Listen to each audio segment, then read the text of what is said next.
स्वराज्य दर्शन आपल्या हक्काचे न्यूज चॅनल। लक्ष्मण भोसले यांनी अनाथ आश्रमात साजरा केला वाढदिवस। आजच्या काळात वाढदिवस म्हटलं की मोठमोठे बॅनर, जाहिराती, फटाक्यांची आतिषबाजी आणि अवाढव्य खर्च हे चित्र सर्वत्रच पाहायला मिळते। मात्र समाजापुढे एक वेगळा आदर्श ठेवत शिवसेनेचे उपतालुका प्रमुख तसेच नायक मराठा समाज वरण विभागाचे अध्यक्ष लक्ष्मण भोसले यांनी आपला वाढदिवस अनाथ आश्रमातील निरागस मुलांसोबत साजरा करून समाज मन जिंकले आहे।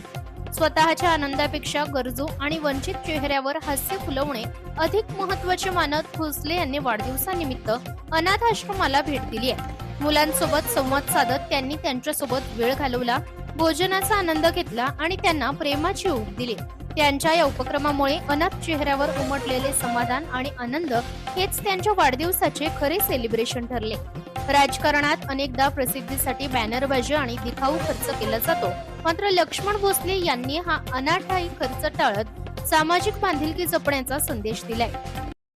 त्यांच्या या कृतीमुळे समाजात एक सकारात्मक विचार रुजला असून वाढदिवसासारखे आनंदाचे क्षण समाजोपयोगी कार्यातून साजरे करता येतात हे त्यांनी कृतीतून दाखवून दिले आहे।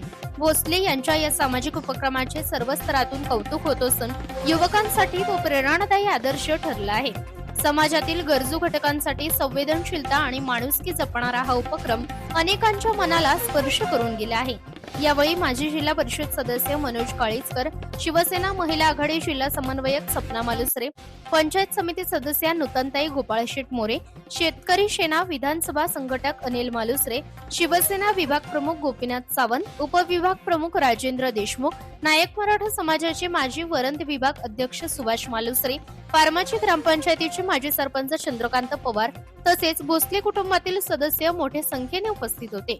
वाढदिवस हा केवळ स्वतःचा आनंद साजरा करण्याचा दिवस नसून इतरांच्या जीवनात आनंदाचे काही क्षण निर्माण करण्याची संधी असते।